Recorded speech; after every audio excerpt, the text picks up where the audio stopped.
Berlin, February 18, 2019. 6:45 a.m. A 15-year-old girl leaves her sister's apartment to walk to school. She never arrives. And for the next 2 days, almost nobody looks for her. This is the story of Rebecca Reusch, a case that exposes one of Europe's most dangerous assumptions about missing teenagers. Because in Germany, when a teen disappears, the first question isn't, "Where is she?" It's, "Did she run away?" And that single question can kill an investigation before it even begins. Let me take you back to that Monday morning in the Brits district of Berlin. Rebecca Florian Reusch, friends call her Becca, is staying at her older sister Jessica's apartment. It's a temporary arrangement. Rebecca's been having some typical teenage friction with her parents, nothing dramatic, just the usual push and pull of adolescence. So she's been crashing at Jessica's place, sleeping on the couch, getting ready for school in someone else's bathroom. Jessica is 23, married to a guy named Florian Ard. German privacy laws mean we don't get his full last name in media reports, and yes, American audiences, this is going to be a recurring theme. In Germany, suspects and even convicted criminals often get this identifier treatment. It's meant to protect rehabilitation rights. In the US, we'd have his full name, his high school yearbook photo, and his employment history within hours. Different system. Different rules. That morning, February 18th, Jessica isn't home. She left early for work. She's got a job that starts before dawn. Florian is there, though. He's the only adult in the apartment when Rebecca wakes up. This detail becomes critically important later, but right now, it's just another Monday. According to the timeline that gets pieced together later, much later, after those crucial 48 hours are already gone, Rebecca gets up around 6:30 a.m. She gets dressed in her school clothes, pink sweatpants, a white shirt with a cartoon cat print. She grabs her phone, her backpack. The apartment is in a typical Berlin residential building, concrete and practical, the kind of Soviet-era architecture that still dominates the eastern districts. Here's what we know happened next. Nothing. Or rather, nothing anyone can confirm. Rebecca is supposed to walk to the S-Bahn station, that's Berlin's above-ground metro system, and take the train to her vocational school in Spandau, a district on the opposite side of the city. It's not a quick commute. Door to door, maybe 45 minutes. She's made this trip dozens of times. She knows the route. She's 15, not a child, and this is Berlin. Teenagers navigate the city alone all the time. But Rebecca never gets on that train. She never arrives at school. And here's the part that should send chills down your spine. Nobody calls the police that day. Think about that for a second. In the United States, if a 15-year-old girl doesn't show up to school and doesn't answer her phone, alarm bells start ringing by noon. School calls home. Parents call friends. Someone calls 911. We've all seen those Amber Alerts light up our phones, right? The whole system is designed to react fast because we know, everyone knows, the first hours matter most. In Germany, different story. There's no Amber Alert system the way Americans know it. There's something called a Öffentlichkeitsfahndung, a public search, but it's not automatic. It's not immediate. Police have to decide if the case warrants it.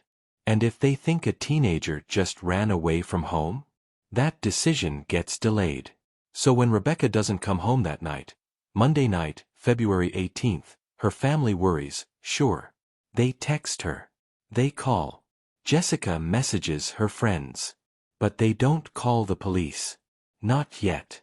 Because teenagers sometimes do this, right? They stay out. They crash with friends. They're mad about something and need space. Tuesday morning comes. Still no Rebecca. Now the family is genuinely concerned. Jessica goes to the police station in Neukölln, a nearby district, and files a missing person report. This is now nearly 30 hours after Rebecca was last seen. 30 hours. In those 30 critical hours, if something happened to Rebecca, and evidence suggests something did, the crime scene has gone cold. Witnesses' memories have already started to fade. Security camera footage has been recorded over. The trail, whatever trail there might have been, is already disappearing. But here's where it gets worse. The Berlin police look at the report. 15-year-old girl. Family conflict. History of staying with relatives. No signs of violence. No ransom demand. No witnesses reporting a struggle. And they make a call that will haunt this investigation forever. They categorize Rebecca as a voluntary runaway. That classification is bureaucratic poison. It means no urgent search. No media alert. No mobilization of resources. It means the case goes into a queue with hundreds of other runaway teens who usually turn up in a few days, sheepish and hungry. In America, we've learned, often the hard way, that the runaway assumption gets kids killed. We've had enough cases, enough tragedies, enough families standing at press conferences begging people to look for their daughter, their son, their baby who didn't run away, who was taken, who needed help. So our system errs on the side of urgency now, at least in theory. Germany in 2019? Still operating on the old playbook. It's not until Thursday, 4 days after Rebecca vanished, that the police shift gears. 4 days. By then, Jessica has been calling every hospital, every friend, every distant relative. She's posted on social media. Local news has picked up the story. And suddenly, the police realize this doesn't look like a runaway case anymore. This looks like something else entirely. And when they finally start investigating in earnest, when they finally start pulling phone records and checking alibis and asking the hard questions, they discover something that should have been obvious from minute one.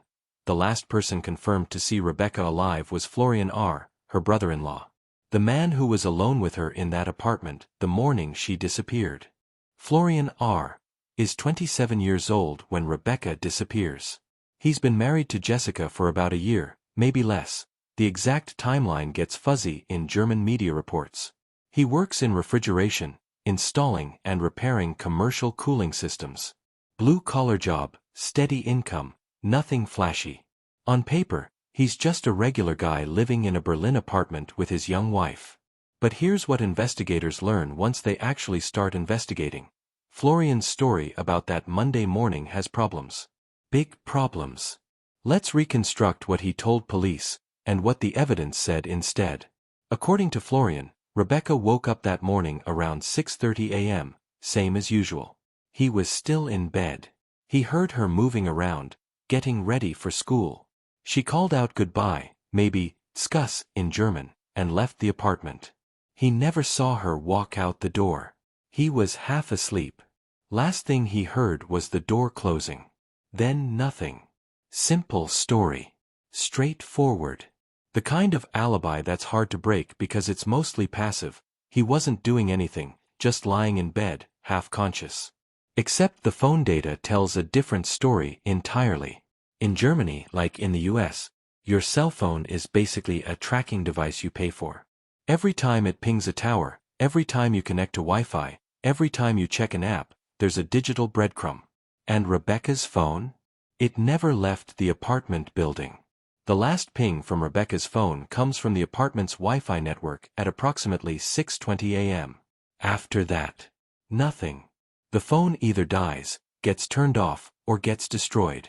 It never connects to any cell tower along the route to school. It never tries to find a signal at the S-Bahn station. It just stops. Now, could a 15-year-old forget her phone? Sure. It happens. But Rebecca was a teenager in 2019. Her phone was basically an extension of her hand. Friends later tell investigators that Becca was always texting, always on social media, always connected. The idea that she'd walk out the door for a 45-minute commute and not realize she'd left her phone behind? Possible, but weird. Here's what makes it weirder. Florian's phone shows activity that morning that doesn't match his "I was sleeping" story. Data shows he was up and moving around. More than that, and this is where American audiences need to understand how German investigations work, police eventually determined that Florian's phone made a trip that morning. A trip he never mentioned in his initial statement. Between approximately 7 a.m. and 9 a.m. on February 18th, Florian's phone travels to a forested area southeast of Berlin, near the town of Storkow. This is about an hour's drive from the apartment in Britz. It's not on the way to anywhere Florian would need to be for work. It's not on the way to drop someone at school. It's just forest. Pine trees, hiking trails, scattered lakes. The kind of place Berliners go for weekend getaways, not Monday morning errands. When confronted with this data, Florian changes his story. Not completely, that would be too obvious, but he adjusts it. He admits now that he wasn't in bed the whole morning. He got up. He drove somewhere. But not to Storkow, he insists. He went to pick up a friend for work, that's all. The friend needed a ride. Regular carpool situation. Police check with the friend. The friend confirms Florian picked him up that morning. But here's the timing issue. The friend's pickup location is in Berlin, city center, northwest of Brits. Storkow is southeast, completely opposite direction. To make both trips match the phone data, Florian would have had to drive to Storkow first, then double back through Berlin to pick up his friend, then continue to their worksite. That's not a carpool. That's a detour. A significant, unexplained detour into isolated woodland during the exact hours Rebecca went missing.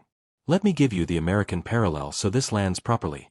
Imagine if someone in your family disappeared, and the last person who saw them alive had phone data showing they drove to a remote state park that same morning, but they forgot to mention it when police first asked where they were. In the US, that person would be in an interrogation room within hours, lawyer or no lawyer, answering very pointed questions. In Germany, the process moves slower. There are stronger privacy protections. Police can't just lean on someone because the data looks bad. They need evidence. Real, physical evidence. And in this case, 4 days after Rebecca vanished, the physical evidence is already compromised. But police do what they can. They bring Florian in for formal questioning. This is now late February, maybe early March 2019. The media is starting to pay attention. Rebecca's face is on the news, those photos every missing person case has, the school pictures where she's smiling, looking healthy and normal and alive. The family is doing press conferences. Jessica is pleading for information. And Florian? He's answering questions about why his phone went to the forest. During interrogation, and yes, Germans call it Vernehmung, which is more formal than the American-style interrogation, more procedural, less confrontational, Florian admits to the Storkow trip. Sort of. He says he drove out there that morning, alone, because he needed to clear his head. He was stressed about something. Work, maybe. Or money. Life stuff. He drove to the forest, sat in his car for a while, then drove back to Berlin. Did he see Rebecca that morning? Police ask. No, he says. She left before he woke up properly. He heard the door close. Did he take Rebecca somewhere? No, absolutely not. Why would he? She was going to school. The investigators push on the timeline. They show him the phone data. They point out the inconsistencies. And Florian does what a lot of suspects do when the evidence starts closing in. He lawyers up. Which is his right, in Germany and America both. You lawyer up, questioning stops, case goes cold until more evidence surfaces. So police turn to forensics. They search the apartment in Brits, Jessica and Florian's home. They tear it apart, looking for blood, hair, signs of struggle, anything that suggests violence occurred there. They take the carpets. They take the bedding. They spray luminol in the bedroom, the bathroom, the living room where Rebecca slept on the couch. And they find nothing conclusive. There's no blood, no body, no weapon, no obvious crime scene. The apartment looks like an apartment where people live. There's mess, sure, but it's normal mess, dishes in the sink, clothes on furniture, the everyday chaos of young people. But absence of evidence isn't evidence of absence. German prosecutors know this. They keep digging. They impound Florian's car, a VW, older model, nothing fancy. They go over it with forensic tools. They check for fibers, DNA, anything connecting Rebecca to that vehicle. Nothing definitive comes back. Or if it does, it's not enough for charges. German law requires a higher evidentiary standard than many American jurisdictions. You can't just arrest someone because the timeline is suspicious. You need proof. Meanwhile, search teams are deployed to Storkow. Dogs, volunteers, police units combing through the forest. They're looking for a body. Everyone knows that's what they're looking for, even if nobody says it out loud. When a teenage girl vanishes and the phone data leads to isolated woods, you're not searching for a runaway anymore. You're searching for a crime scene. The searches continue for weeks. They find nothing. No clothing. No remains. No disturbed earth that suggests a burial. The forest around Storkow is dense, full of hiding places, but it's also been logged and hiked and mapped. If something is there, the thinking goes, the dogs should find it. But the dogs find nothing. And without a body, without a crime scene, without physical evidence tying Florian to Rebecca's disappearance, the case stalls. It doesn't close. German police don't give up that easily, but it stalls. The media moves on to other stories. The daily press conferences stop. The family is left waiting for answers that may never come. Except Florian makes a mistake. Not the kind of mistake that gets you arrested, but the kind that makes everyone, police, media, public, look at you differently. 6 months after Rebecca vanishes, Florian gives an interview. He goes on German television and tells his side of the story. He maintains his innocence. He says the police are harassing him, ruining his life, destroying his marriage. He cries. He says he loved Rebecca like a little sister. And then he says something that investigators will analyze for years. I know what happened to her. Not, I think, or, I believe, or, I hope. He says, I know. The interviewer presses him. What do you mean, you know? Florian backpedals immediately. He meant he knows she's dead, that's all. She wouldn't stay away this long. Someone must have hurt her. He's just certain. A feeling. But that word choice, know instead of think, it hangs in the air. It changes the conversation. Because how do you know what happened to someone unless you were there? Rebecca Reusch is living a nightmare that has no name. She's not a widow, her husband hasn't died. She's not divorced, though by late 2019, the marriage is effectively over. She's not a suspect, police clear her early on. But she's not innocent either, not in the way that matters to the court of public opinion. Because her little sister vanished from her apartment, under her roof, while she was at work.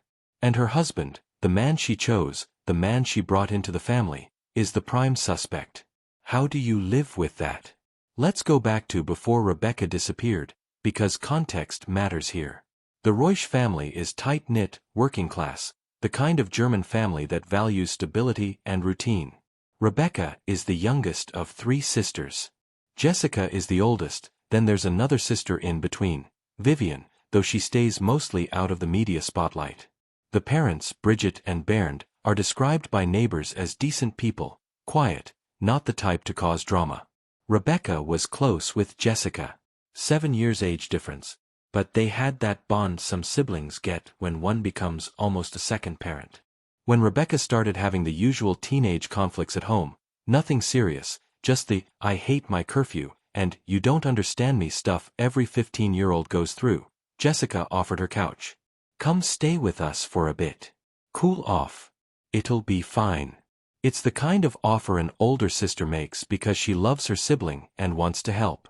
In American families, we do this all the time. Teenager acts out, stays with aunt or uncle or older sibling for a few weeks, everyone calms down, kid goes home. Normal family dynamics.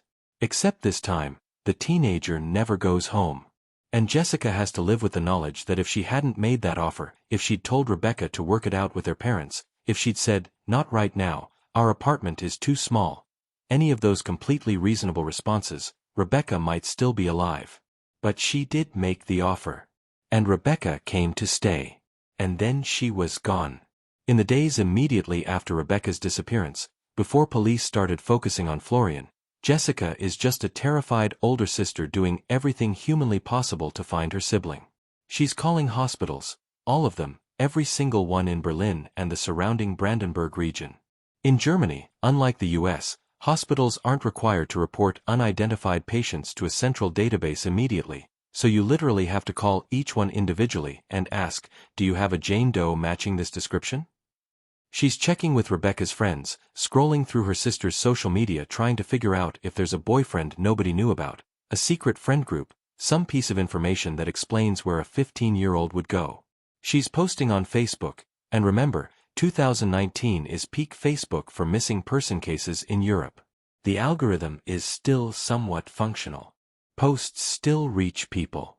Jessica creates a missing person poster with Rebecca's photo, her description, what she was wearing. Pink sweatpants, white cat shirt, sneakers. Brunette hair, brown eyes, 5 feet 3 inches tall, slim build. The details that make a missing teenager real to strangers scrolling past. And in those early days, when police are still treating this as a runaway case, Jessica is the investigation. She's the one knocking on neighbors' doors. She's the one checking Rebecca's phone records, or trying to, navigating German privacy laws that make it harder than in the US to access someone else's data even when that someone is your minor sister who's missing.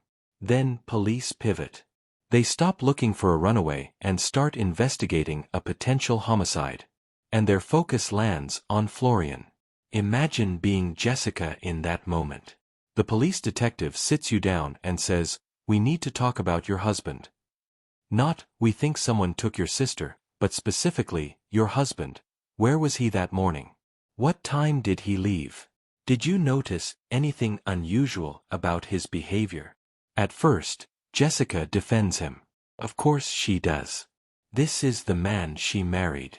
She knows him. She trusts him. He wouldn't hurt Rebecca. That's impossible. There must be some explanation for the phone data, for the trip to Storkow, for the timeline inconsistencies. But then the evidence keeps piling up. Police show her the phone records. They walk her through the timeline. They explain why Florian's story doesn't match the data. And Jessica has to confront a reality that's breaking her in half. Either her husband is lying about something innocent and the police are wrong, or her husband knows what happened to her sister and has been lying to her face for weeks. In Germany, spousal privilege exists, but it's more limited than in the US. A spouse can refuse to testify against their partner in criminal proceedings, but police can still question them. And they question Jessica extensively. What was Florian like that morning before she left for work? Did he seem nervous, agitated, different? When did she last see Rebecca alive? Did Rebecca and Florian get along? Any conflicts? Any weird vibes? Jessica tells them what she knows. And what she knows paints a picture that's not incriminating exactly, but not reassuring either. Florian and Rebecca didn't have a particularly close relationship. They were cordial, but distant. He was the brother-in-law, she was the teenage sister crashing on the couch. They coexisted. That's about it. But here's something that emerges in later media reports, though police never confirm it officially. There were rumors, unverified, possibly false, but persistent rumors, that Florian had been inappropriate with Rebecca. Nothing overt. No accusations of assault. But allegedly, Rebecca had mentioned to a friend that Florian made her uncomfortable sometimes. The way he looked at her. Comments he'd make. This is the kind of information that's almost impossible to verify after the fact. The friend who supposedly heard this doesn't go public. Or maybe the friend told police and they're keeping it quiet as part of the investigation. In Germany, police don't leak details the way American departments sometimes do. There's no breathless Nancy Grace equivalent getting on TV every night with the latest rumor. But if those rumors are true, if Rebecca felt uncomfortable around Florian and told someone, and that someone didn't take it seriously enough, didn't tell Jessica, didn't alert Rebecca's parents, then we're looking at a tragedy that had warning signs everyone missed. By summer 2019, Jessica's marriage is over. She and Florian separate. She moves out of the apartment they shared, the apartment where Rebecca was last seen. She goes back to her parents' house. The family closes ranks around her. Because whatever else is true, whatever Florian did or didn't do, Jessica is a victim too. She lost her sister. She lost her husband. She lost her sense of safety and trust in the world. German media is relatively gentle with Jessica, at least compared to how American media would handle it. There's no Dr. Phil trying to get her on TV. No tabloids stalking her for photos. The privacy laws protect her to some degree. But social media is global, and the internet has no privacy laws that actually work. On German true crime forums, on Facebook groups, on Reddit threads, people dissect Jessica's role endlessly. Should she have known? Could she have prevented it? Why did she leave Rebecca alone with Florian? Some comments are sympathetic. Many are not. The armchair detectives decide she must have suspected something, must have ignored red flags, must bear some responsibility. It's the same victim blaming we see in American cases, just in German and English. The need to believe that tragedies are preventable, that if we just pay attention and make the right choices, nothing bad will happen to us or our families. It's comforting to think Jessica made mistakes, because that means we won't make those same mistakes. Our sisters will be safe. Our husbands won't be monsters. But life doesn't work that way. Monsters don't wear signs. Red flags are only obvious in hindsight. And sometimes you offer your little sister a place to crash, and it costs her everything. Jessica stops doing media interviews after a few months. The family spokesperson becomes their father, Bernd, or sometimes a family friend. Jessica retreats from public view. She's still in Berlin, still waiting for answers, still hoping that somehow, impossibly, Rebecca is alive somewhere. But as the investigation drags into 2020 and then 2021, that hope fades. Police make it clear they're investigating a homicide, not a missing person case. The question isn't, where is Rebecca? Anymore. It's, where is Rebecca's body? And that's a question Jessica has to live with every single day, knowing that the answer might involve her husband, her apartment, her decision to let Rebecca stay.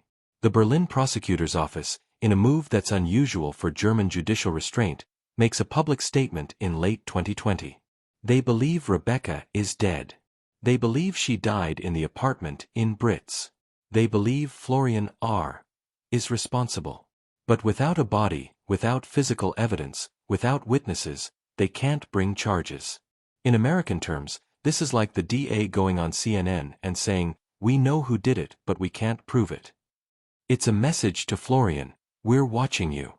It's a message to the public, "We haven't forgotten Rebecca." And it's a message to Jessica and the Reusch family, "We believe you. We believe something terrible happened. We're still looking."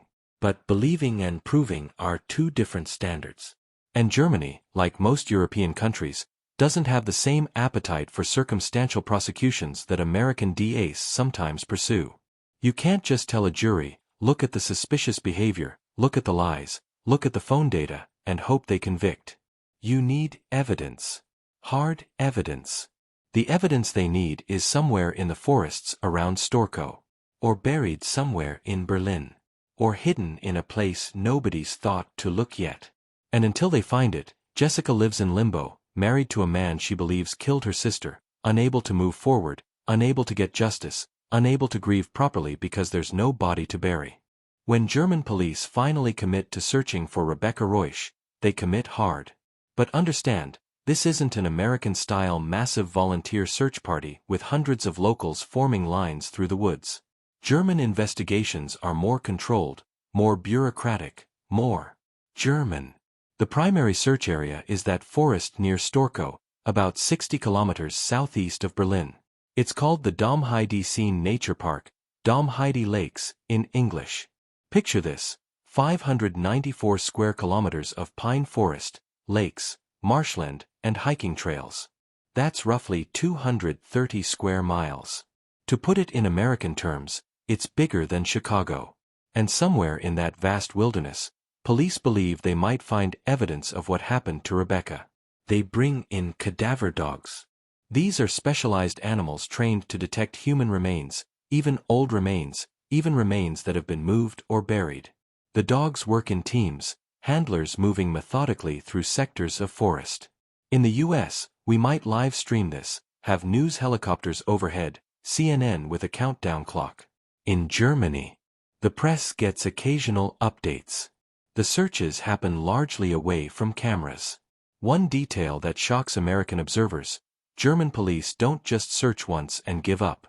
They return to Storkow repeatedly throughout 2019 and into 2020. Different seasons, different weather conditions, different areas. Spring searches when the ground thaws. Summer searches when vegetation is thick. Autumn searches when leaves fall and visibility improves.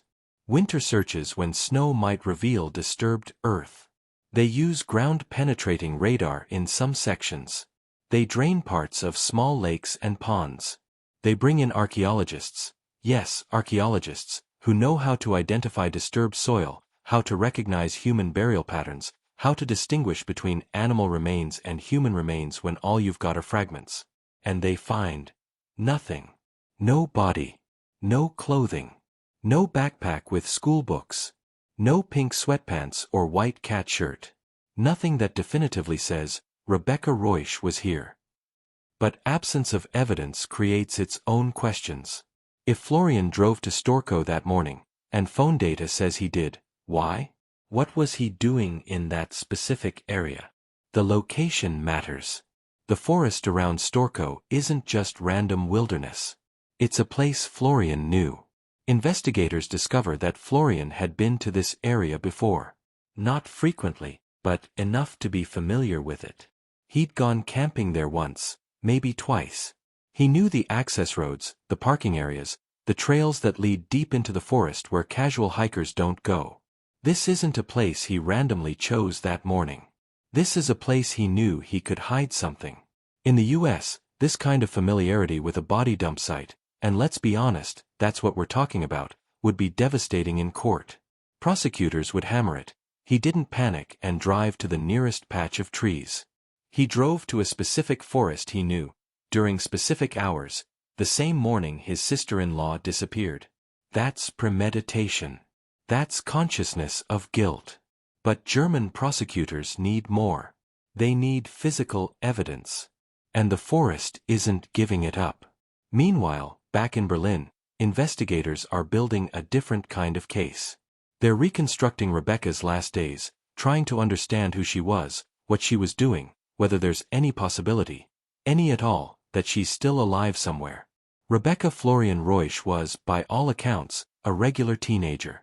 Not troubled, not running with a dangerous crowd, not involved in anything that would make her disappearance explicable. She attended vocational school. In Germany, this is called Berufsschule, part of the dual education system where students combine classroom learning with practical training.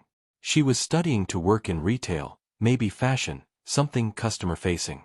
She liked clothes, makeup, typical teenage girl interests. Her social media presence, and yes, investigators scour every Instagram post, every Facebook update, every Snapchat message they can recover, shows a kid enjoying life. Photos with friends. Selfies. The occasional deep quote about love or life that teenagers post when they're feeling philosophical. Nothing dark. Nothing concerning. No evidence of depression, no posts about running away, no hints of a secret life. She had a boyfriend at some point, but they'd broken up months before she disappeared. Police interview him extensively. He's alibied, cleared, not a suspect. He's just a 16-year-old kid who dated Rebecca for a few months and then they moved on, the way teenagers do.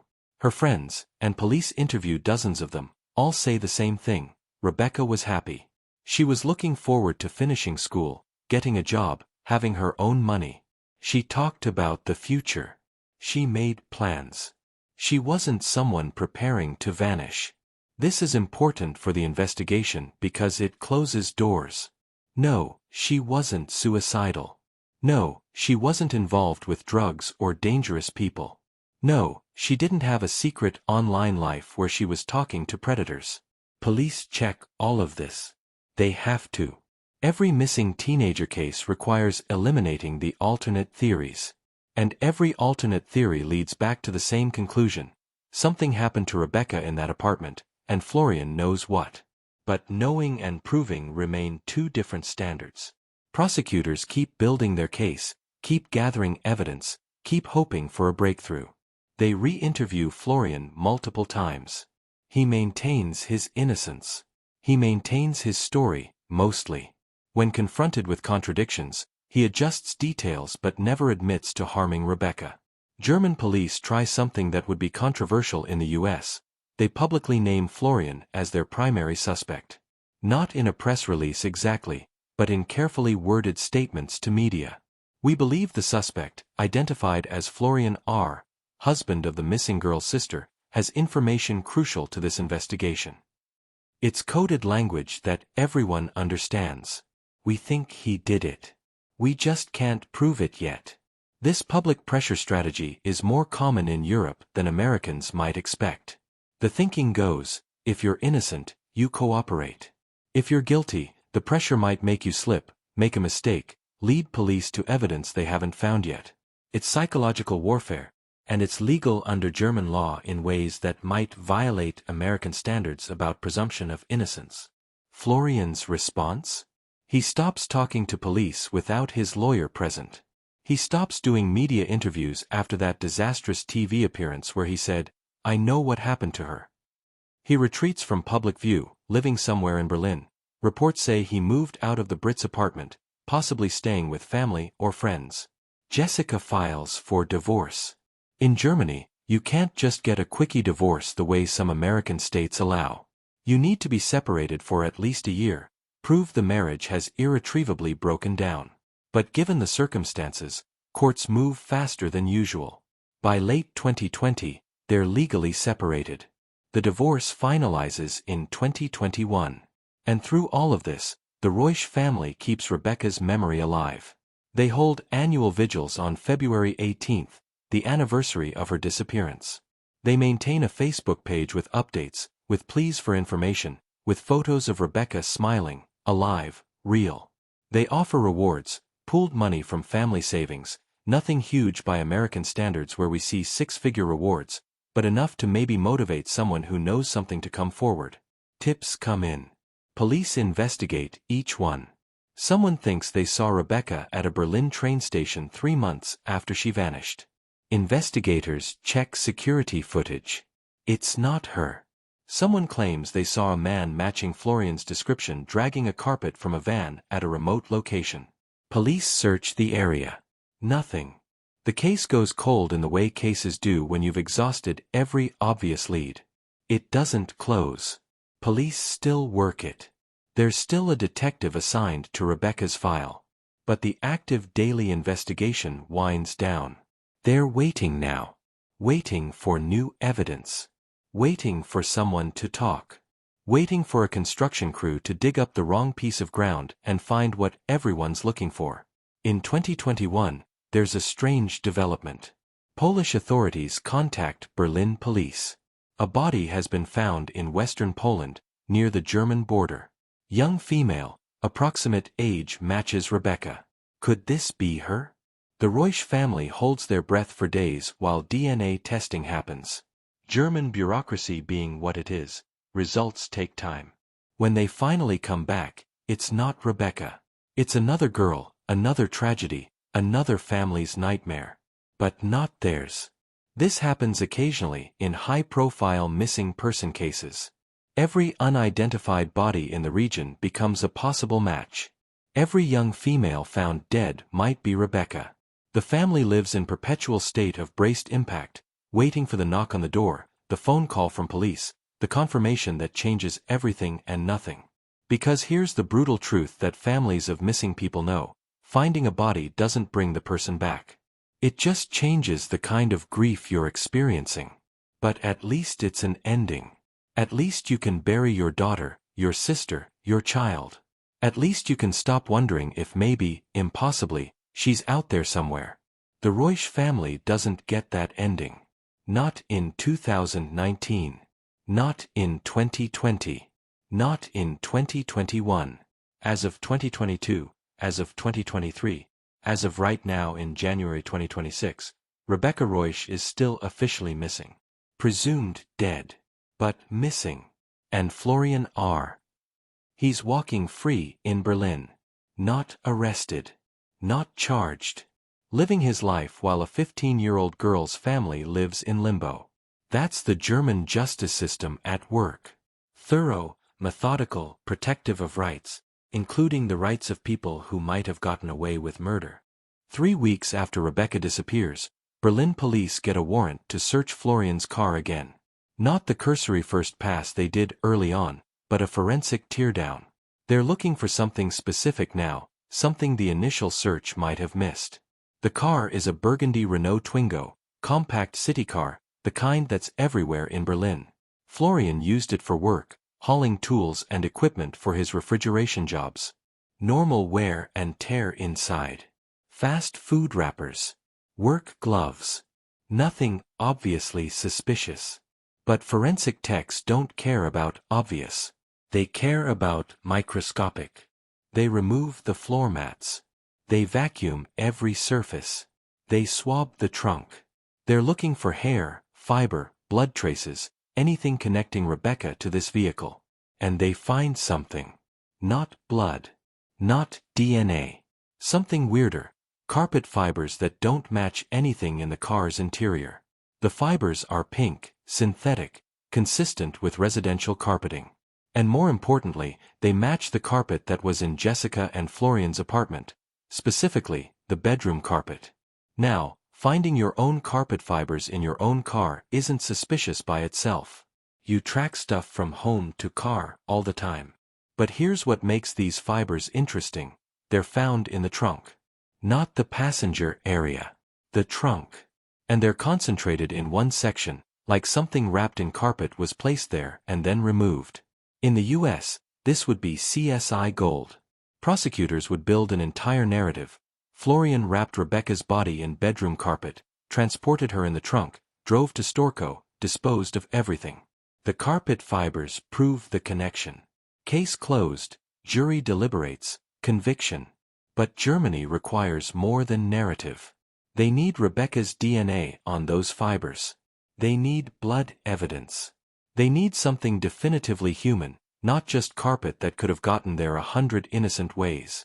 The forensic lab tests the fibers for blood using presumptive tests, then confirmatory tests. They find trace amounts of something that might be blood, but it's degraded, contaminated, insufficient for DNA analysis. The lab report is careful, technical, full of qualifiers, possible biological material, and inconclusive results, and additional testing recommended. It's not enough for charges. Not in Germany. Not even close. But it's enough for police to return to the apartment in Brits with a specific mission: find that bedroom carpet. Because if carpet from the bedroom was in Florian's car trunk, where's the rest of it? Where's the carpet that was on the floor where Rebecca slept? Well, where she slept when she wasn't on the couch. She'd stayed in the bedroom sometimes, according to Jessica. Sometimes the couch, sometimes the spare bedroom. Police arrive at the apartment in March 2019. Florian and Jessica are both present for the search, as required by German law. Investigators photograph everything, document the layout, and then they start looking at the floors. The bedroom has carpet. But here's the thing, it's new carpet. Or newer carpet. Different from what was there before, according to photos Jessica has on her phone from months earlier. In January 2019, before Rebecca disappeared, the bedroom had one style of carpet, that pink synthetic we talked about. In March 2019, when police search, there's different carpet. Beige, different texture, recently installed. When did you change the carpet? Investigators ask. Florian has an answer ready. Late February, right after Rebecca disappeared. The old carpet was worn out, stained, needed replacing anyway. He'd been planning to do it. Pure coincidence that it happened right when his sister-in-law vanished.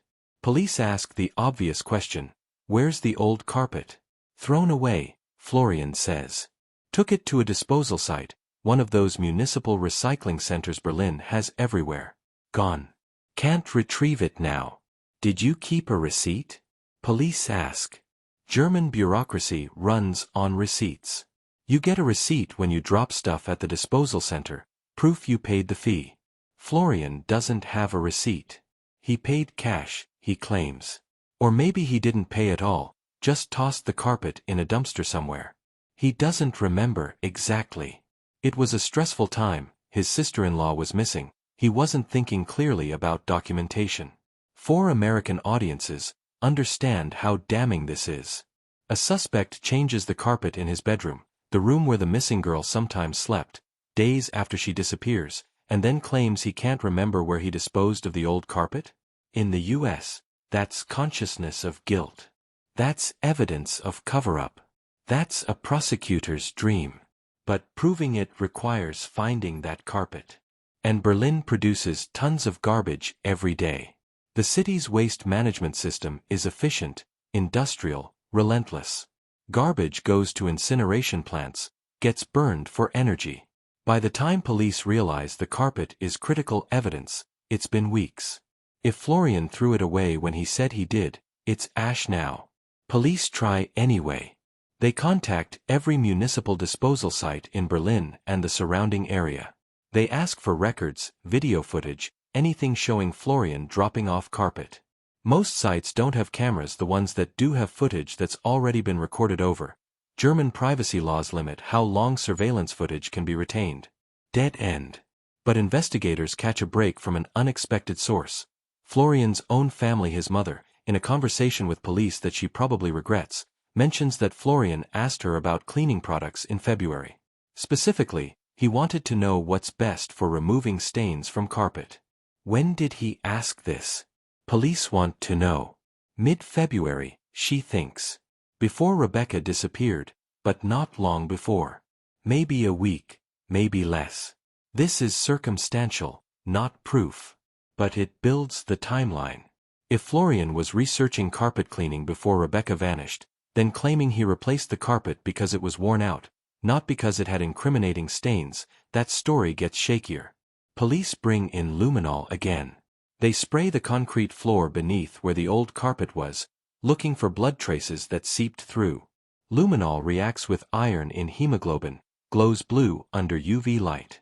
It's not perfect. False positives happen with bleach, rust, other substances. But it's a starting point. The floor lights up in sections. Could be blood. Could be cleaning chemicals. The lab tests are, once again, inconclusive. Whatever was there has been cleaned too thoroughly, degraded too much. No DNA profiles. No confirmatory proof of human blood. Frustration builds. Police have a theory. They have suspicious behavior. They have circumstantial evidence piling up, the phone data, the Storco trip, the changed carpet, the missing receipt, the cleanup questions. In an American jurisdiction, some prosecutors would take this to trial. Roll the dice with a jury. See if the totality of circumstances is enough for conviction.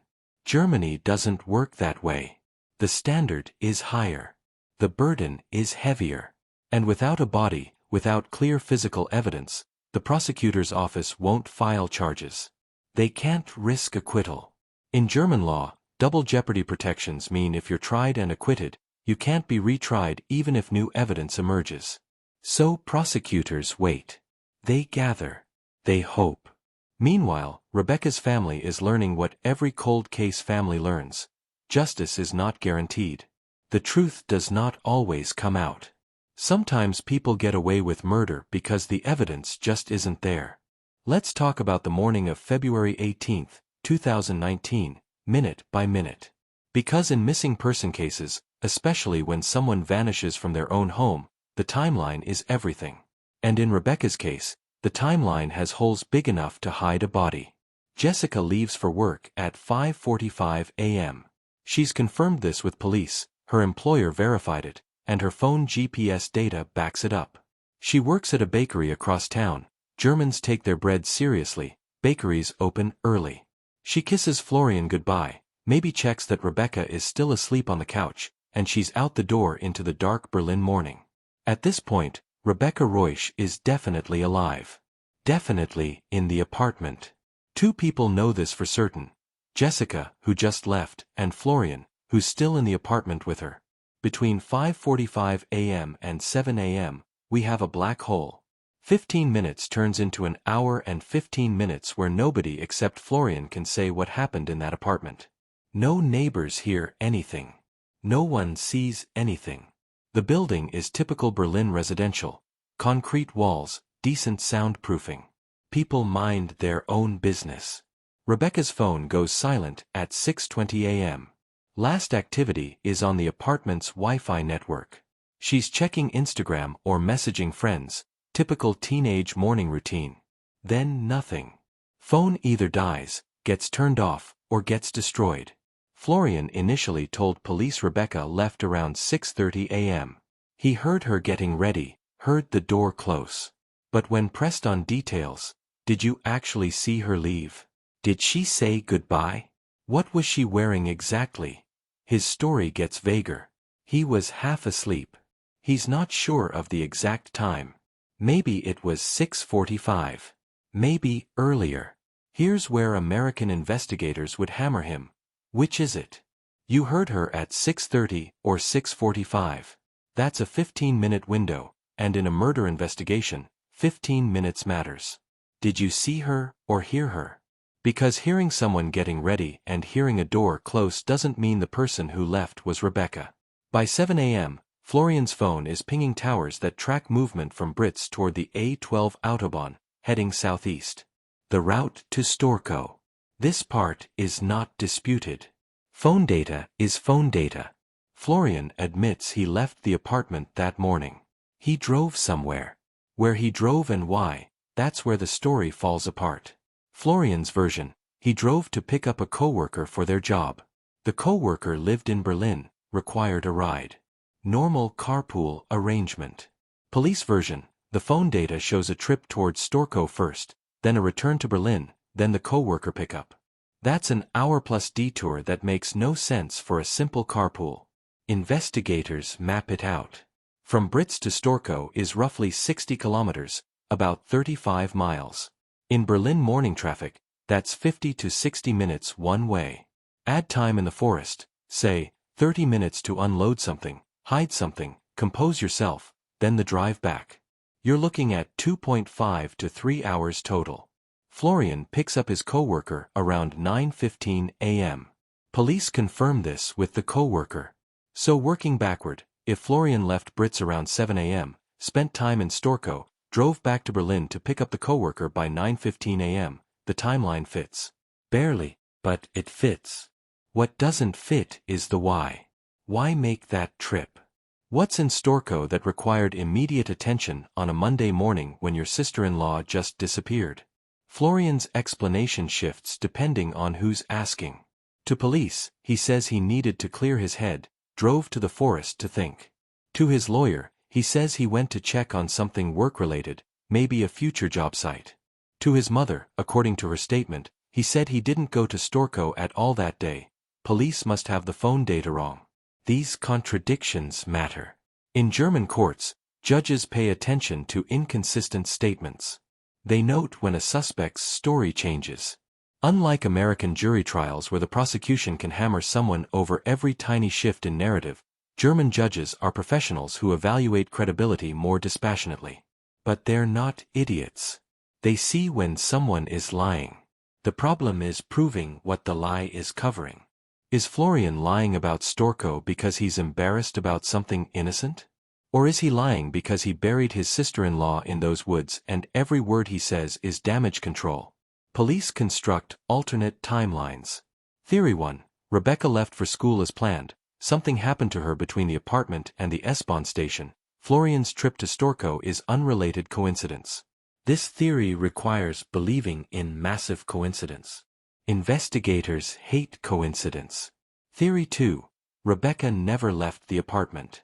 Something happened between 5:45 a.m. when Jessica left and 7 a.m. when Florian's phone started moving. Rebecca died, accident or murder. Florian panicked. He wrapped her body in carpet, loaded it in his car, drove to Storkow, hid the body. Then came back, changed the carpet, disposed of evidence, and tried to create the illusion Rebecca left for school. Theory 2 has problems too. The timeline is tight. Killing someone, cleaning up, wrapping a body, loading a car, driving 60 kilometers, all before 9 a.m. when Florian needs to be back in Berlin? It's possible, but rushed.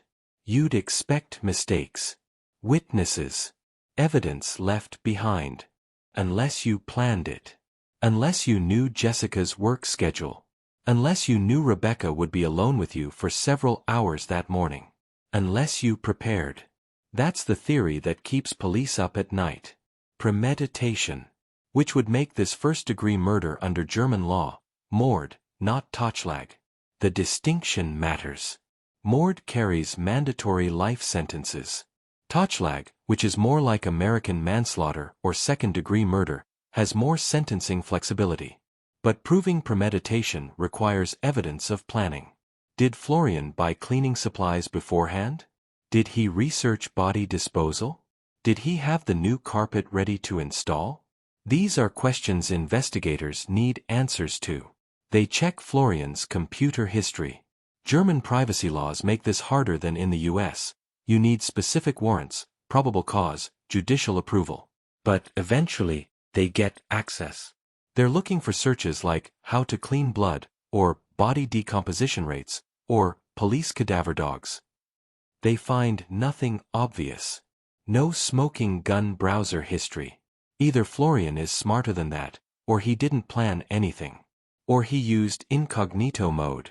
Or he used someone else's computer. Or he's innocent and there's nothing to find. The computer analysis does reveal one interesting thing. Florian had been viewing real estate listings in February, before Rebecca disappeared. Not houses in Berlin, but properties in eastern Germany, rural areas. Brandenburg, Mecklenburg-Vorpommern, regions with lots of land, isolated farms, places where you could live off-grid if you wanted. Was he planning to move? Planning to run? Or just browsing, the way people do online, daydreaming about different lives? Jessica told police she knew nothing about plans to move. They were living in Berlin, working in Berlin. No discussion of relocating. So either Florian was keeping secrets from his wife, or the real estate browsing meant nothing. Each piece of evidence raises more questions than answers. That's the frustration of this case. Nothing is definitive.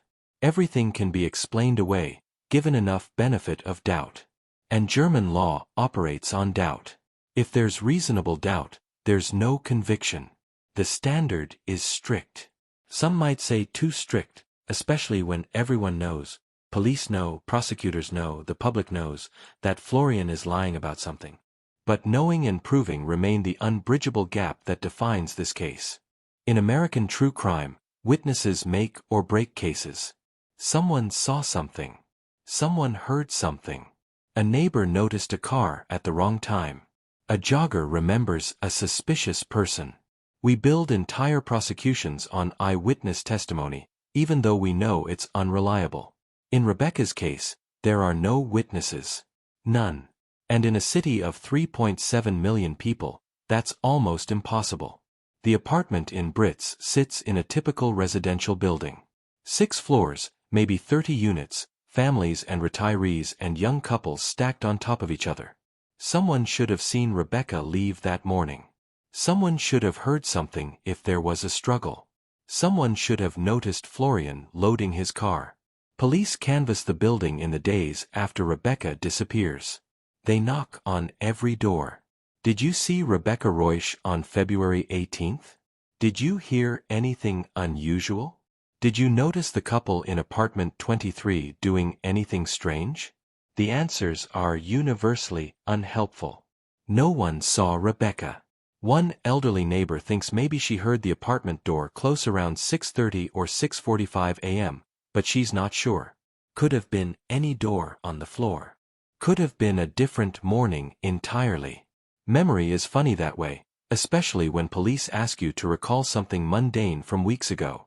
Another neighbor, a young mother, remembers seeing Florian carry something to his car in mid-February. Could have been the carpet, she thinks. But she's not positive. It was wrapped in plastic or a tarp, something bulky.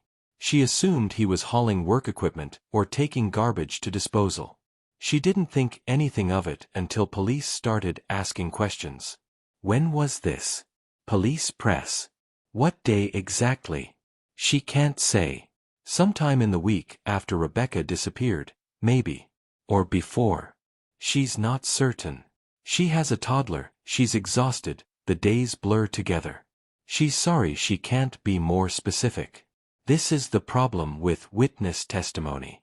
People don't catalog their neighbors' activities. They don't timestamp mundane observations.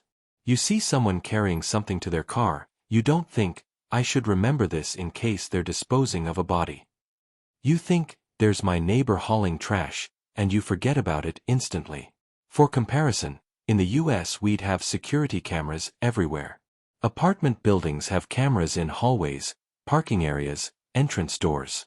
Ring doorbells on every unit recording everyone who walks past.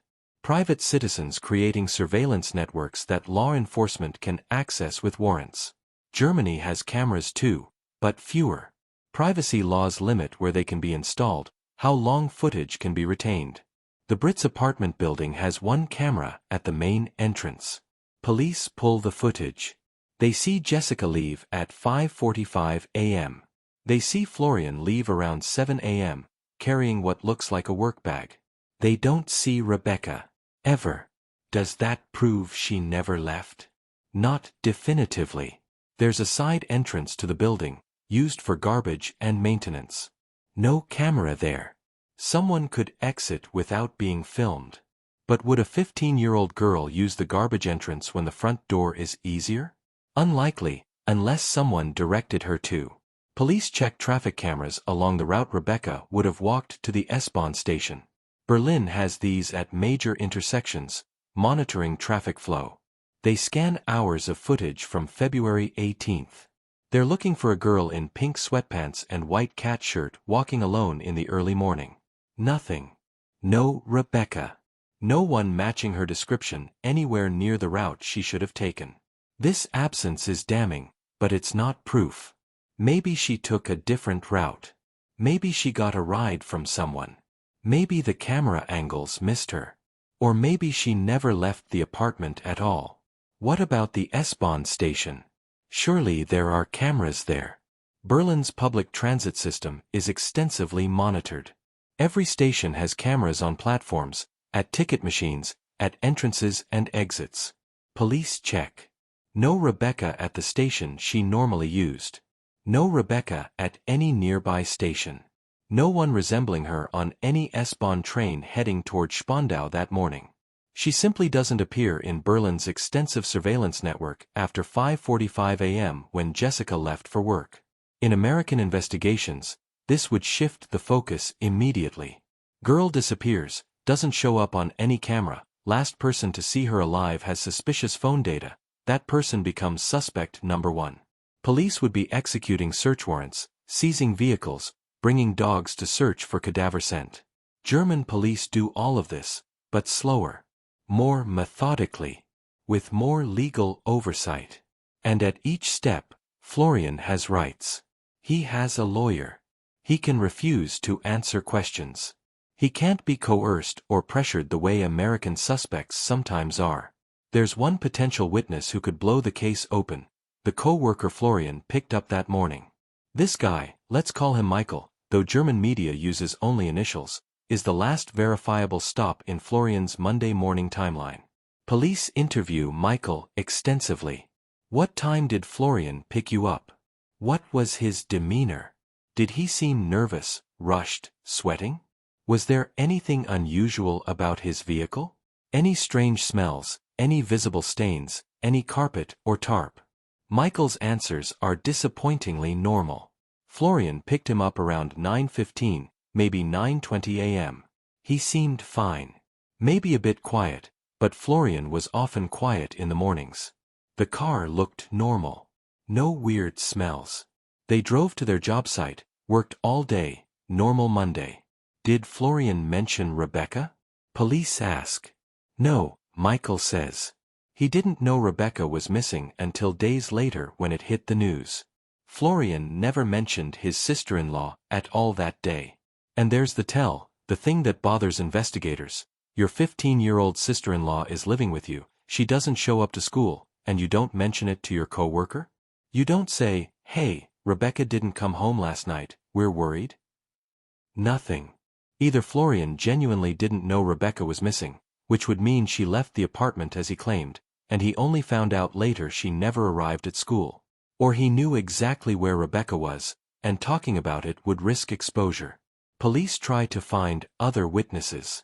They put out appeals on German crime shows, programs like Aktenzeichen XY, which is basically Germany's version of America's Most Wanted. Rebecca's case is featured. The family pleads for information. Anyone who saw anything, heard anything, knows anything. Tips come in. Hundreds of them.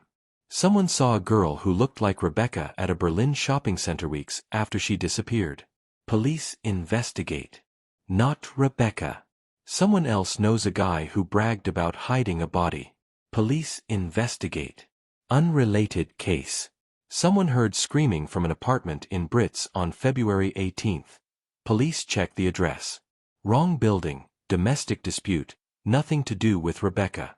This is the exhausting reality of missing person investigations. Every lead must be checked. Most lead nowhere. The real evidence, if it exists, is buried in forests or burned in incinerators or dissolved in bathtubs or hidden so well it may never surface. And without witnesses, without physical evidence, without Rebecca's body, the case stalls into a permanent state of almost knowing. Everyone believes Florian did something. No one can prove it. That's where the investigation stands as months turn into years. A girl vanished. A suspect walks free. And justice remains theoretical, somewhere just beyond reach. By summer 2019, Rebecca Reusch is no longer just a missing person case. She's a national obsession. Her face is everywhere in Germany: newspapers, TV news, true crime forums, social media. And with that attention comes something toxic: amateur detectives who think they can solve what police cannot. German true crime culture is different from American. There's no Nancy Grace screaming on cable news. No Dr. Phil exploiting families. But there are online forums, Facebook groups, YouTube channels dedicated to dissecting every detail of Rebecca's disappearance. And they focus relentlessly on Florian. People analyze his body language from that disastrous TV interview. They claim he's showing duping delight, that smirk suspects allegedly make when they think they're getting away with lies. They screenshot frames where his eyes shift left, claiming it proves deception. Never mind that actual behavioral science says you can't reliably detect lies from micro-expressions. The internet detectives are convinced. They dig into Florian's past. Old social media posts. Photos from before he met Jessica. Employment history. One forum user claims Florian was fired from a previous job for theft, unverified, possibly false, but it spreads anyway. Another claims he had a juvenile record, again, no evidence, but the rumor takes on life. The worst speculation involves Rebecca herself. Forums debate whether Florian was grooming her, whether there was inappropriate behavior that Jessica missed or ignored. These theories are based on nothing: no witness testimony, no evidence, just the internet's need to make every crime fit a familiar pattern. For American audiences, understand that German defamation laws are stricter than U.S. free speech protections. You can't just accuse someone of crimes without evidence.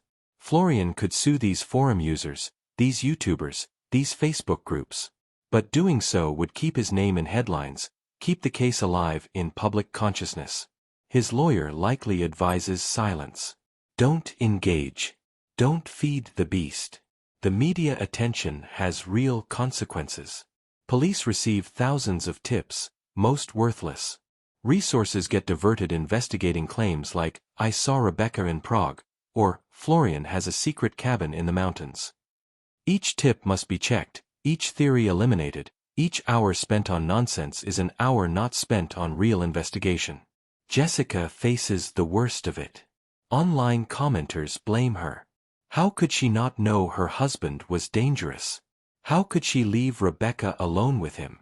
Some suggest she was complicit, that she knew what happened and covered for Florian. These accusations have no basis. Police cleared Jessica early on. But internet justice doesn't require evidence. The Reusch family tries to control the narrative. They do interviews with reputable German media, avoid tabloids. Brigitte and Bernd, Rebecca's parents, make televised appeals. They're dignified, restrained, very German in their composure. They ask for information. They thank the police. They beg whoever knows something to come forward. But composure doesn't go viral. Emotion does. And when the family doesn't perform grief the way social media expects, they get criticized for that too. Why aren't they more upset? People ask. If my daughter was missing, I'd be hysterical. This is the dark side of public attention in missing person cases. Everyone becomes an expert. Everyone has theories. And the actual human beings suffering, the family, the investigators, become background characters in a true crime narrative that exists primarily for entertainment. By 2020, media interest starts to fade. Other cases emerge. Other tragedies. Rebecca's story becomes one of many unsolved disappearances, tragic but not unique. The Facebook page still gets updates, but fewer people engage. The TV specials stop. The case goes cold in public consciousness even as police continue working behind the scenes. This is when families of missing people face their hardest moment.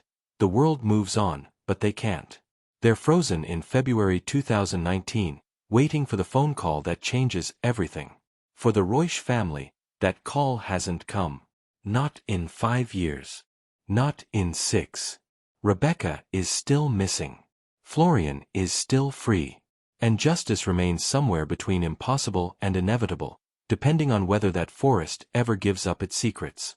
Sebastian Buchner is the lead prosecutor on Rebecca's case. He's worked homicides for Berlin's State Criminal Police Office, the Landeskriminalamt, or LKA, for over a decade. He's seen bodies pulled from the Spree River. He's prosecuted gang murders, domestic violence killings, cold cases cracked by DNA decades later. But Rebecca Reusch might be the case that defeats him. Not because he doesn't know what happened. He's fairly certain what happened. It's because German law demands a standard of proof that this case cannot meet. Not yet. Maybe not ever. In the U.S., prosecutors sometimes take weak cases to trial hoping a jury will convict based on circumstantial evidence and emotional appeal. It's risky, but it happens. George Anthony in the Casey Anthony trial. Scott Peterson. Drew Peterson. Cases built on suspicious behavior, lies, and circumstantial puzzle pieces that suggest guilt without proving it definitively. Germany doesn't work that way. There are no juries in criminal trials, just professional judges who've seen every trick, every desperate prosecution theory, every attempt to convict on vibes rather than evidence. And those judges follow the law strictly, in dubio pro reo. When in doubt, for the accused. Buchner's file on Rebecca is massive. Witness statements, phone records, forensic reports, search logs. Thousands of pages documenting everything police have done. And all of it points to Florian R. All of it screams guilty.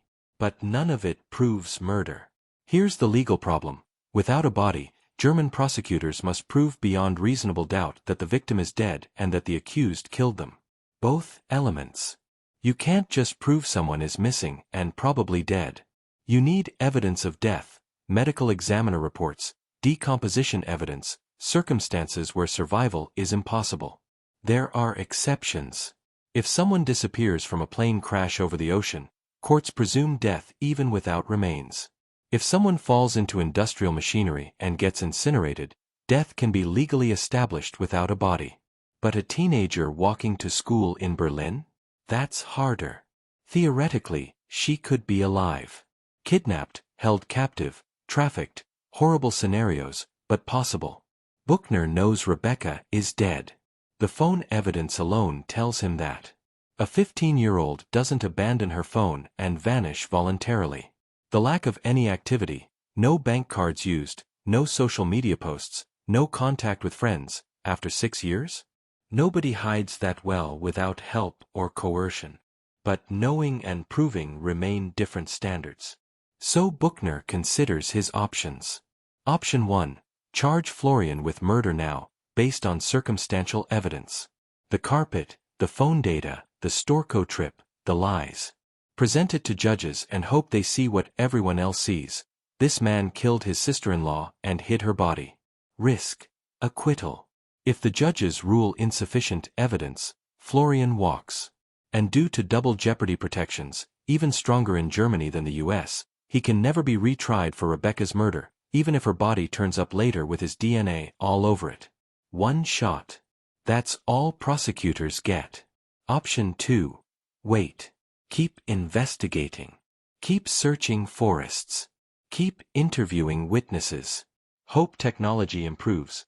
Maybe forensic techniques not available in 2019 can extract DNA from degraded samples. Hope someone talks. Maybe Florian confesses, or tells a friend, or writes something incriminating that surfaces later. Risk. Justice delayed is justice denied. Rebecca's family ages. Witnesses forget. Evidence degrades. Florian might die before trial. And every year that passes without charges, public pressure builds. Why isn't this man arrested? Why is he free? Option 3. Charge lesser crimes. Maybe not murder, but obstruction of justice, evidence tampering, false statements to police. Get him convicted of something, put him in prison, keep investigating the bigger charge. Risk. This rarely works.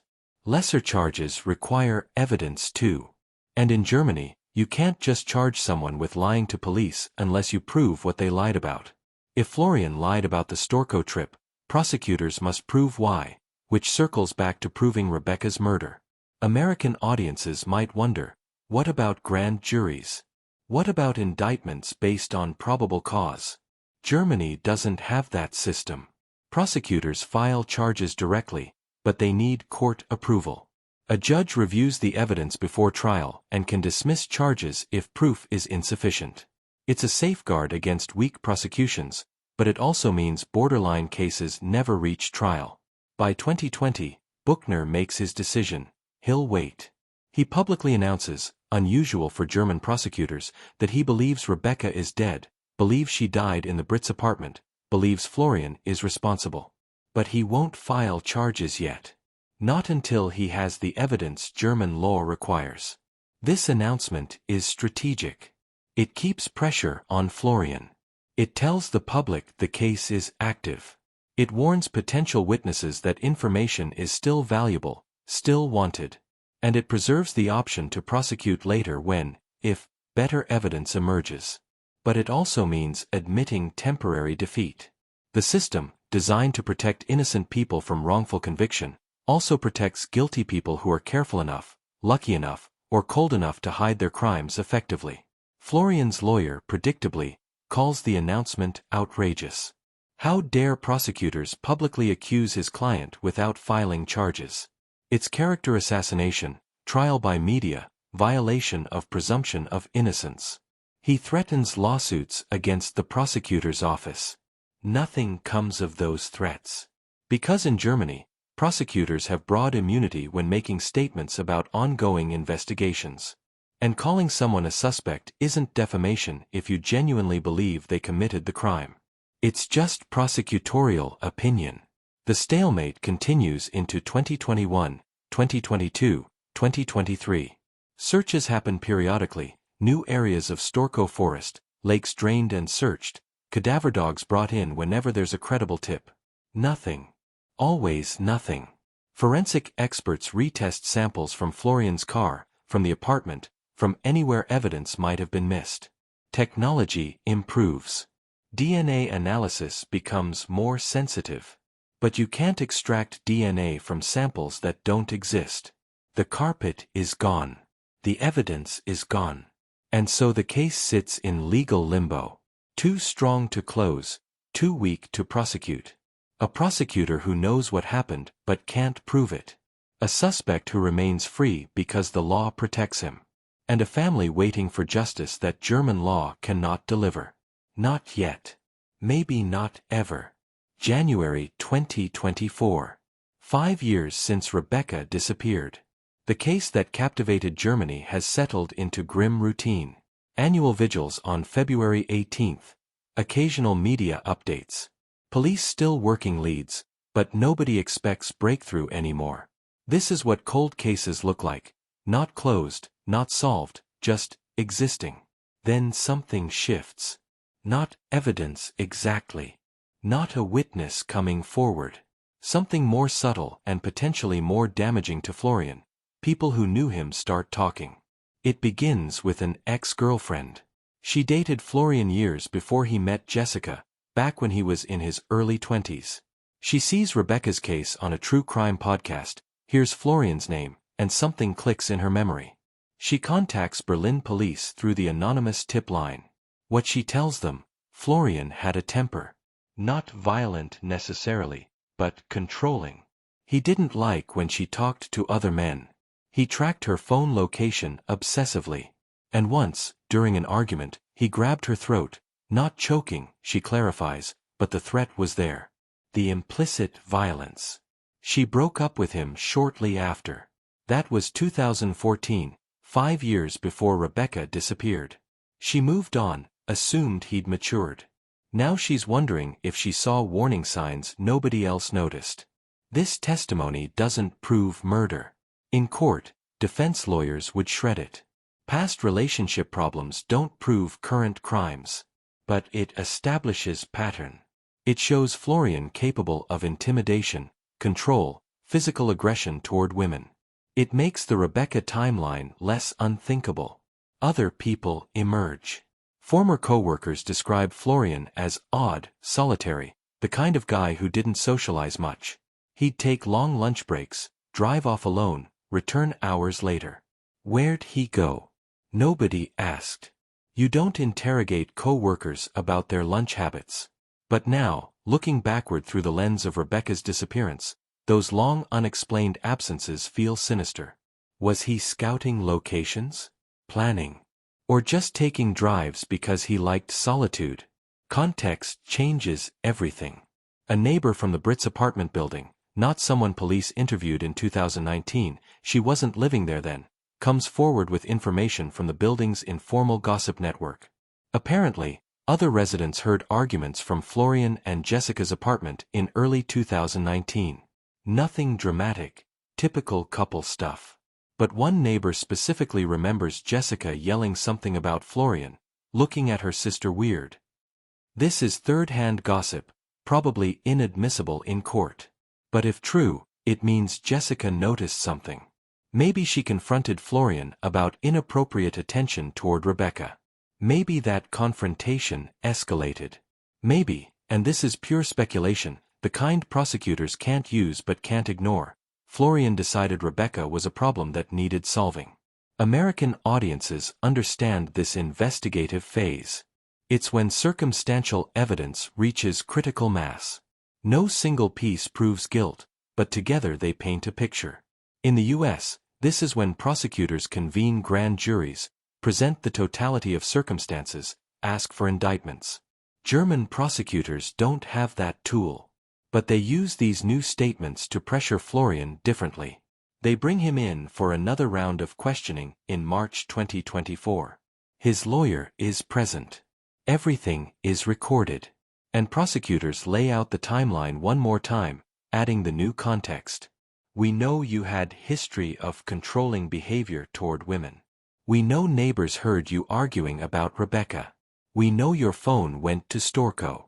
We know the carpet disappeared. We know Rebecca's phone died in your apartment. We know she never appeared on any camera after your wife left for work. Tell us what happened, they say. Tell us where Rebecca is. Give her family closure. Florian's response, filtered through his lawyer. My client maintains innocence. These allegations about past relationships are character assassination. The arguments neighbors supposedly heard never mentioned Rebecca. That's false memory created by media coverage. The Storco trip was personal business. The carpet was replaced for legitimate reasons. Rebecca left that morning, and whatever happened to her afterward is tragic, but not my client's responsibility. Legally, Florian doesn't have to prove innocence. Prosecutors must prove guilt. And they still can't.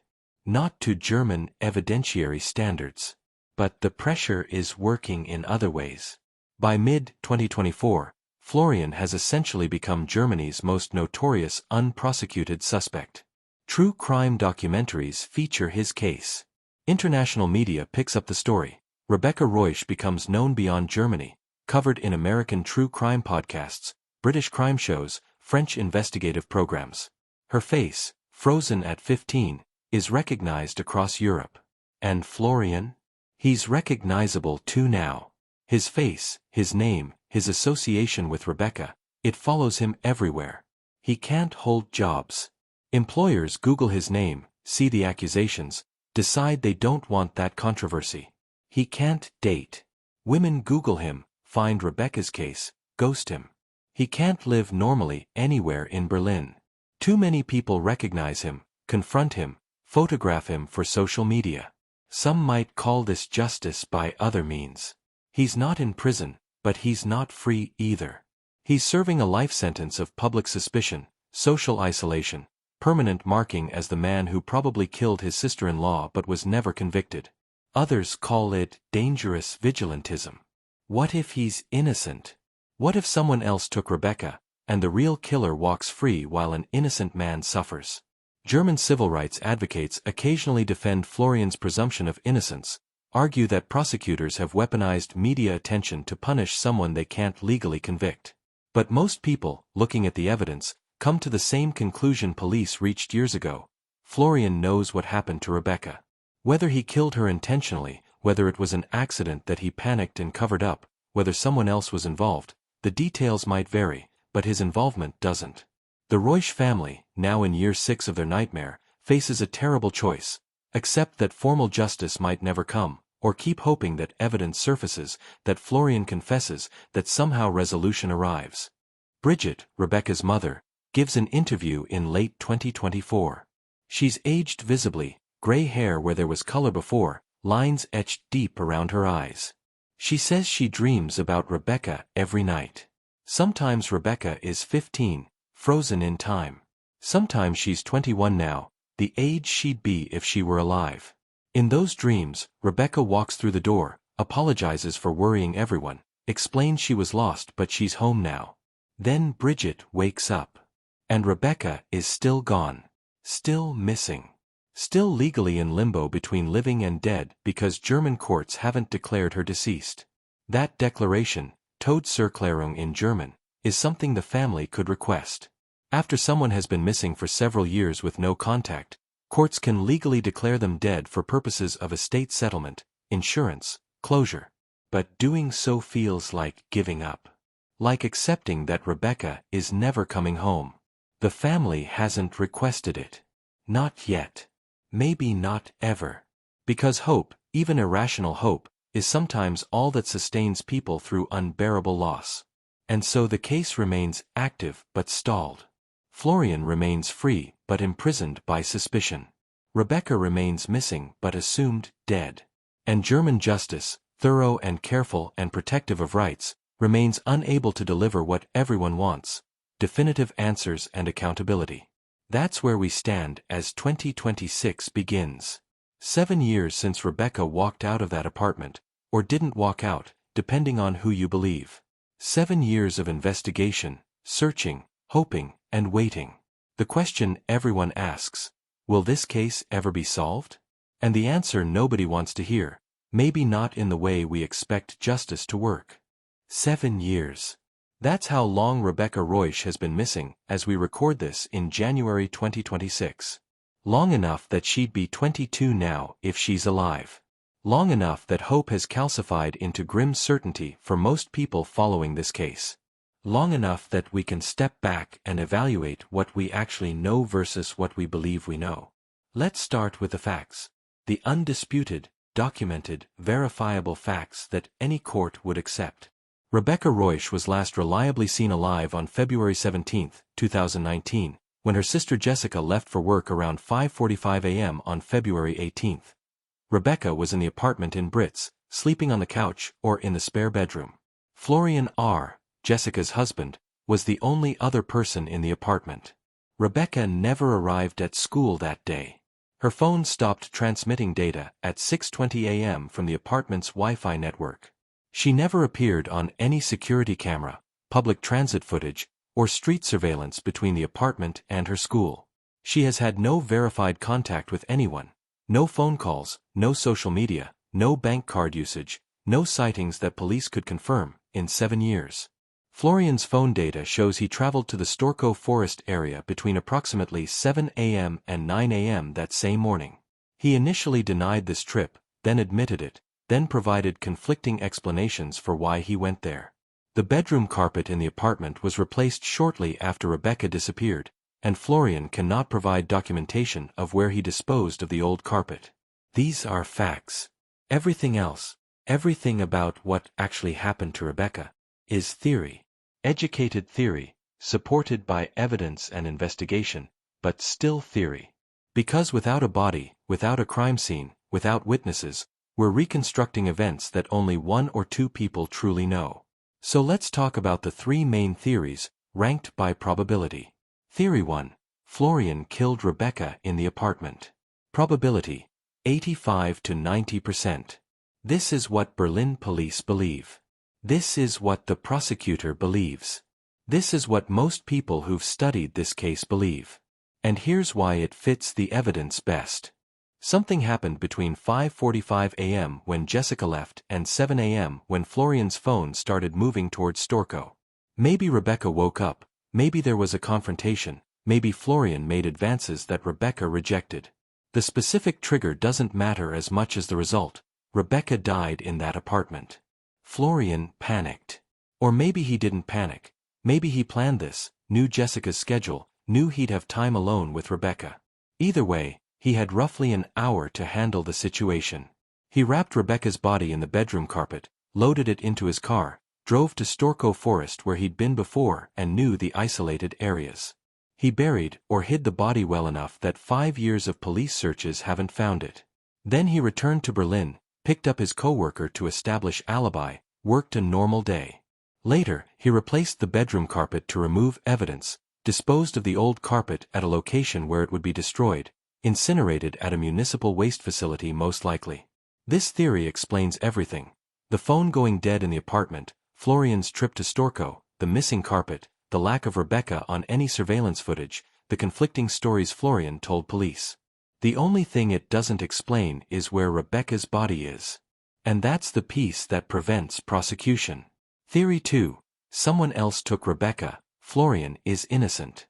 Probability, 5 to 10%. This is the theory Florian's defense maintains.